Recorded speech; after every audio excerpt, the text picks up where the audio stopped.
안녕하세요. 오늘도 서연살롱을 찾아주셔서 감사합니다. 저는 20대 후반의 여성입니다. 대학 시절부터 만난 남편과 6년을 연애하고 결혼한 지 1년도 채 안 돼서 이혼했어요. 도대체 이 얘기를 어디서부터 어떻게 시작해야 할까요? 정말 할 수만 있다면 제 기억에서 완전히 깨끗하게 지워버리고도 싶고 앞으로도 이렇게까지 최악일 일은 다신 없을 것 같은 제 인생의 암흑기였거든요. 아직 30년도 안 산 인생인데 1년도 채 안 됐던 결혼 생활은 정말 평생 가도 씻을 수 없을 치욕이자 지옥의 나날들이었답니다. 저와 남편은 누구나 들으면 아는 명문대에서 만났어요. 입학하면서부터 운명처럼 서로가 서로를 알아봤고 자연스레 사귀게 되었죠. 남편은 누가 봐도 탐낼 킹카 중의 킹카였고 제 입으로 말하긴 그렇지만 저도 미모는 어디 가서 뒤지지 않을 정도라서 학교에서도 눈에 띄는 커플이었어요. 성격이나 취향, 식성까지도 너무나 잘 맞았고 외동으로 자란 것까지 똑같았어요. 키도 남편은 185cm, 저는 170cm로 둘 다 외적으로도 너무 잘 어울리는 한 쌍이었죠. 6년이란 기간 동안 사귀면서 몇 번 작게 티격태격한 걸 빼면 크게 싸운다거나 잠시라도 헤어진 적도 없었고 정말 소울메이트의 인연이란 건 우릴 두고 한 말이구나 싶었죠. 또 남편은 모두가 부러워하는 대기업에 입사해서 인정받으며 사회적으로도 탄탄대로를 걸을 일만 남은 인재 중의 인재였어요. 게다가 얼마나 여자 맘을 속속들이 알고 세심하게 잘 챙기는지 세상에 정말 이런 남자가 있구나 하고 연애하는 내내 정말 행복한 나날들을 보냈답니다. 생각해보면 그 시절이 제 인생의 가장 행복했던 날들이었지만 그 후에 인생 최악의 지옥 같은 나날들도 기다리고 있었으니 인생사 참 새옹지만해요. 그렇게 꿈같은 연애를 하다 자연스레 결혼으로 이어졌고 결혼 생활도 당연히 연애의 연장이고 행복한 날들이 펼쳐질 거라 생각했어요. 사이코 같은 자신의 본 모습을 숨기고 교양 있고 우아한 척하던 시어머니가 본색을 드러낼 거란 걸 까맣게 모른 채 말이죠. 결혼 전에 남편과 사귀던 6년 동안 시어머니를 몇 번 만난 적이 있었어요. 생일이나 특별한 날에 몇 번 정도였지만요. 만날 때마다 항상 저에게 존댓말을 썼고 저를 인격적으로 존중한다는 느낌을 받았어요. 항상 교양과 상식이 풍부해 보였고 외모도 늘 세련되고 깔끔하게 관리된 모습이었죠. 항상 저를 만날 때마다 입버릇처럼 하던 말이 있어요. 난 딸이 없으니까 실례가 안 된다면 딸처럼 생각해도 될까요? 라며 저를 사랑스러운 눈빛으로 쳐다보고 말하는데 정말 기쁘더라고요. 그땐 정말 그렇게 느꼈어요. 지금 생각하면 닭살이 돋고 소름이 쫙 끼치지만요. 찻잔을 들고 마시다 희미하게 지었던 미소의 의미를 생각하니 정말 미칠 것 같아요. 진심으로 2번만 더 딸같이 생각했다간 아마 살인이 났을 거란 생각이 들어요. 시어머니가 느끼기에 아빠는 교장 선생님에 엄마는 선생님이셨던 교육자 집안인 저희 환경과 외모나 학벌, 성격이 자기 기준에 딱 적합하다고 생각했던 것 같아요. 그 시절에 이대 메이퀸 출신의 시어머니는 정말 누가 봐도 곱고 멋지게 나이 들어 보였어요.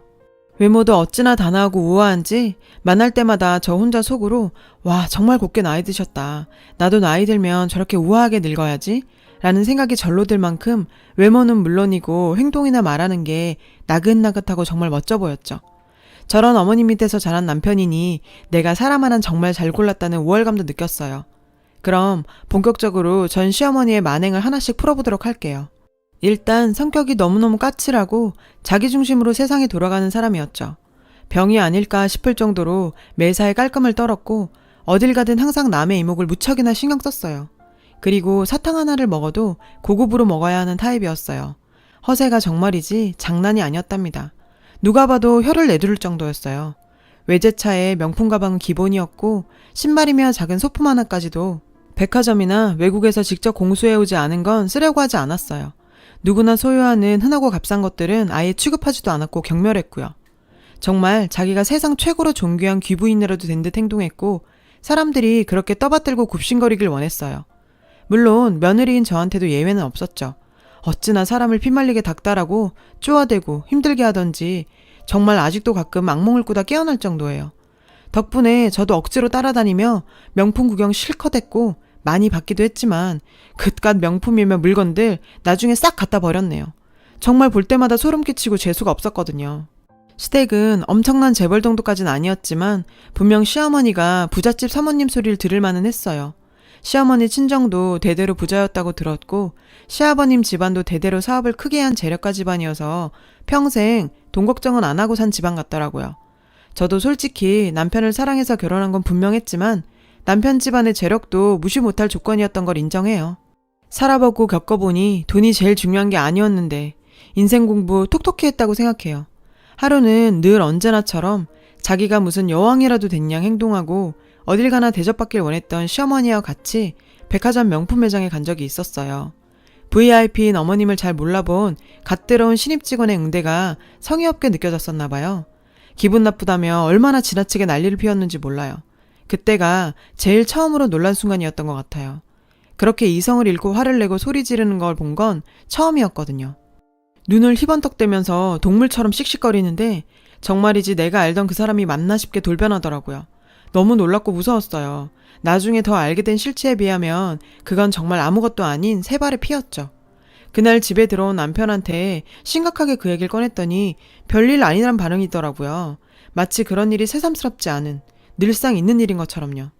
이때 남편에게서도 전에는 느껴보지 못한 이상한 기분을 처음 느꼈어요. 이건 뭐지? 뭔가 이상해 라며 앞으로 닥칠 사건들을 몸이 먼저 알고 느꼈던 것 같아요. 지내면서 보니 시아버지와 남편은 시어머니에게 평생을 길들여진 사람들 같아 보였어요. 예를 들면 시아버지의 옷차림이나 음식점에서의 메뉴 선정 같은 사소한 것들도 모두 시어머니의 의사나 결정에 따랐고, 시아버지는 그저 익숙한 듯 따르는 게 둘 사이가 부부 사이가 아니라 엄마와 아들 같다는 느낌을 받았었거든요. 시어머니의 절대적 건의와 통제 아래서 조종당한다는 느낌이랄까요?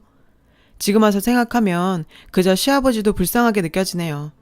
남편도 갈수록 맘마보이 기질이 드러나고 누가 보더라도 평범한 모자관계에선 있을 수 없을 법한 일들이 계속 일어났어요. 남편의 옷차림이며 취미, 친구들이며 지인관계까지 시어머니가 속속들이 알려고 했고 모든 일을 자신의 뜻대로 지시하고 따라주길 바라며 간섭해댔어요.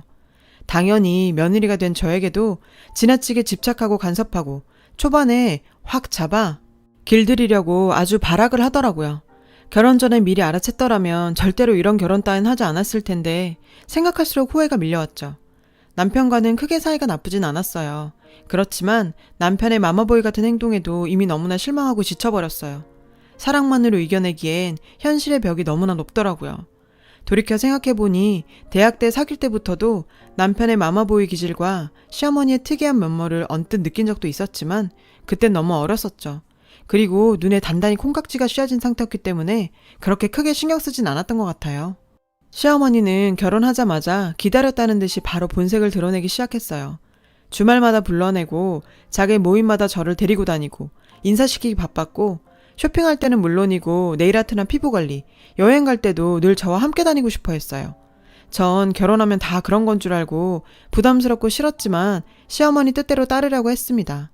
늘 긴장하고 신경을 쓰다 보니 살이 저절로 5kg은 넘게 빠졌고 정신을 차리고 생각해보니 난 결혼을 한 게 아니고 시어머니 뜻에 맞게 길들여져가는 인형이 된 것 같았어요. 시어머니 여고 동창 모임에 끌려가다시피 갔던 적이 있었어요. 지칠 대로 지치고 몸도 안 좋아서 그닥 밝은 표정을 짓지 않았나 봐요. 모임 후에 얼마나 이성을 잃고 발악을 했는지요. 지금 생각해도 치가 떨리고 토할 것 같아요. 돌아오는 차 안에서 운전하는 기사분 뒤에서 정말 제가 죽을 죄라도 지은 것처럼 고개를 숙여야 했어요. 넌 요새 뭐가 그렇게 불만이니? 내가 오늘 친구들 앞에서 얼마나 얼굴이 화끈거린 줄 알아? 도대체 니깎게 뭔데 나를 이렇게 욕보이고 창피를 주는 건데? 라며 인격적인 모욕과 함께 폭언을 일삼았죠. 그때부터 이미 저도 제정신이 아니었던 것 같아요. 결혼하고 몇 달 동안 전 서서히 다른 인격으로 변해가고 있었던 것 같아요. 친한 친구들과의 만남조차 정말 특별한 날 아니면 허락되지 않았고 매사에 제가 어딜 가는지 뭘 하는지 보고해야 했어요. 시부모와 같이 살진 않았지만 같이 사는 것 이상으로 카톡이며 전화를 해대는 통에 미칠 것 같았죠. 누구에게도 털어놓지 못하고 혼자서 감내하면서 점점 감당하기 어려운 지경까지 이르렀어요. 친구나 부모님과 상의한다고 해서 뾰족하게 해결할 일도 아니었고요. 괜히 걱정만 끼칠 뿐이라는 생각이었어요. 시어머니는 매사에 자기가 정해놓은 틀에 모든 게 그림처럼 딱 맞춰지길 원했어요. 제가 스트레스를 받아 좀 많이 먹게 되면 옆에서 항상 얘 무슨 여자가 그렇게 음식을 많이 먹니? 그만 좀 먹어라. 이런 식으로 간섭하고 무안을 줬어요. 사소한 간섭과 스트레스가 하루하루 쌓여가면서 없던 우울증도 생기고 심각하게 자살 충동까지 느껴지더라고요. 맘마보이지만 하는 남편놈이란 작자는 이런저런 아는지 모르는지 모른 척을 하는 건지 회사 일 바쁘다는 핑계로 연애할 때랑은 전혀 다른 모습을 변해갔기 때문에 실망만 안겨줬고요. 그러던 어느 날이었어요. 백화점에 불려나가 구두를 산다고 여기저기 끌려다니고 있는데 갑자기 블랙 로퍼를 하나 집어들더니 이거 한번 신어봐 라고 하길래 전 됐어요. 어머님 구두 사러 왔으니까 어머님 더 신어보세요. 전 집에 로퍼 많아요. 라고 했더니 그게 뭐 화를 낼 일이라고 갑자기 마귀 알맘처럼 돌변하면서 다짜고짜 화를 내기 시작했어요. 이게 요즘 자꾸 왜 이러지? 너 정말 오늘 끝장을 보자는 거니? 어디 니깎게 감히 내 말에 토를 달아달길. 요즘 아주 거슬렸는데 좋은 게 좋다고 봐줬더니 내가 우스워? 이거 안 되겠네. 초반에 아주 버르장머리를 단단히 고쳐서 잡아야지. 당장 무릎 꿇어. 순간 제 귀를 의심했어요. 많은 사람들이 웅성거리면서 우리를 주시하기 시작했는데도 아랑곳하지 않았어요. 빨리 당장 무릎 꿇으라고. 어서. 교육자 집안인 니네 집안에서 널 이렇게 가르치던? 이젠 저희 집안까지 들먹이며 저를 욕보였어요. 시어머니도 이성을 잃었지만 저도 제정신이 아니기 마찬가지였어요. 살다가 그런 굴욕은 처음 당해보는 일이었으니까요. 저도 모르게 무릎을 꿇고 앉았어요. 왜 그랬는지 생각이 나지 않지만 그땐 그게 최선이라고만 생각했던 것 같아요. 시어머니는 아직도 화가 덜 풀렸는지 씩씩거리고 있었고요. 어디서 듣고 왔는지 백화점 보안 요원들이 달려왔고 무슨 사연인지 저희 둘이 어떤 관계인지 물었던 것 같은데 그 이유는 저도 멘탈이 나갔던 상태라 정확히 기억나질 않네요. 전 그 후로 정신적으로 큰 충격을 받아서 거의 쇼크 상태였어요. 그 후에 친정으로 갔고 부모님도 그간 저의 사정을 어쩔 수 없이 알게 되셨죠. 변호사를 선임했고 어렵게 겨우 이혼할 수 있었어요. 얼마 동안 힘든 시간들을 딛고 곁에서 늘 제 걱정뿐인 부모님을 생각하니 죄송한 마음에 가슴이 미어질 것 같았어요. 서서히 마음을 추스르고 정신 차린 저는 공무원 시험 준비를 하기로 결심했어요. 어릴 때 영어권 나라에서 생활했던 경험으로 영어는 자신이 있었고 1년만 미친 듯이 올인하자는 생각으로 도전했어요. 7급 시험을 준비했는데 주변에서는 9급도 쉬운 일 아니라고 말렸지만 전 독하게 마음먹었기 때문에 자신이 있었어요. 첫 해는 떨어졌고 준비하고 2년째 되던 해에 당당히 7급 시험에 합격했어요. 최종 합격 소식을 듣고 부모님과 셋이서 얼마나 감싸 안고 울었는지 몰라요. 부모님에 비하면 저는 어쩌면 초라할지도 모르겠어요. 하지만 부모님도 너무 좋아해 주셨고 그간 저의 고생들을 다 보상받는 느낌이 들었습니다. 이젠 정말 모든 걸 잊고 새로 시작하자는 생각이 들었어요. 세종시로 발령을 받고 공직사회에 발을 디딘 후 힘든 업무와 야근도 이어졌지만 제가 정말 살아있음을 느꼈어요. 예전에 어두운 일들은 다 잊고 살아가고 있었어요. 그러던 어느 날 업무 중에 전화가 왔어요. 청사 아래에 누가 찾아왔다고 이름을 대는데 그 사이코 여자인 거예요. 아주 소름이 끼치더라고요. 전 모르는 사람이라고 끊었는데 너무 찝찝했어요. 세상에 그 미친 여자가 여기가 어디라고 찾아온 건지 생각만 해도 끔찍했어요. 그리고 수일이 지나고 점심시간에 동료들과 청사 밖을 나가는데 전 제 눈을 의심했죠. 세상에 그 여자가 청사 밖에 서 있는데 완전 미친 여자처럼 머리는 산발을 하고 그 꾀지지한 꼬라지 하며 누가 봐도 정신이 반쯤 나간 노숙자 같더라고요. 멀리서 저를 보더니 얼굴에 화색이 돋아서 다가오더라고요. 저는 얼른 외면하고 가려니까 졸졸 따라오더니 예, 우리 아가 너 공무원 됐구나. 내가 그럴 줄 알았지. 누구 며느린데. 내가 너 잘 될 줄 알았어. 아, 정말 피가 거꾸로 솟는 줄 알았네요. 동료들이 동요하면서 묻더라고요. 누구셔? 아는 분이야? 라고 묻길래 아니 설마 내가 저런 사람을 알 리가 있어? 딱 봐도 정신이 아프신 분 같은데 하면서 빠르게 지나쳐 갔어요. 그런데 갑자기 그 여자가 무릎을 꿇고 앉아 두 손을 모으고 싹싹 비는 거예요. 저뿐만 아니라 모두가 다 놀라서 어안이 벙벙했죠. 아가, 내가 이렇게 빈다. 다시 우리 며느리로 들어오렴. 그럼 내가 이번엔 정말 딸처럼 잘해줄게. 응? 완전 무시하고 제 갈 길 갔어요. 동료들이 한마디씩 했는데 저 할머니 정말 안 됐다. 그러게 가만 보니 얼굴도 꽤 곱게 생기셨는데 왜 저렇게 방치돼서 돌아다니는 거야? 어디다 신고해야 되는 거 아니야? 그래서 제가 아유, 점심시간 다 끝나가겠다. 빨리 밥이나 먹으러 가자. 했죠. 여전히 그 여자는 거기 앉아 있었고 우리가 차를 타고 사라지니 쫓아오진 못하더라고요. 그 후엔 찾아온 적은 없었어요. 어디서 들은 얘기론 제가 이혼하고 나온 다음에 주변 사람들한테 며느리 내쫓았다며 이런저런 얘기를 안 좋게 많이 들었나 봐요. 원래 남들 보는 눈 때문에 허세가 심한 분이셨는데 그 스트레스에 히스테리가 더욱 심해져서 시아버지와 전 남편이 정신병원에 데려갔을 정도가 됐다고요. 어쩐 일인지 저렇게 미쳐서 나돌아다닌다고 하더라고요. 와, 무슨 미저리 같은 여자를 주인공으로 한 어느 막장 드라마에 제가 출연했던 것 같아요. 생각할수록 몸소리가 쳐집니다. 전 앞으로 씩씩하게 제 인생 잘 살아보려고 합니다. 잘할 수 있겠죠? 제 얘기 들어주셔서 감사합니다. 여러분, 사연 댓글에 응원과 현명한 조언 부탁드려요. 좋아요와 구독은 저에게 큰 힘이 됩니다. 오늘도 좋은 일 가득하세요.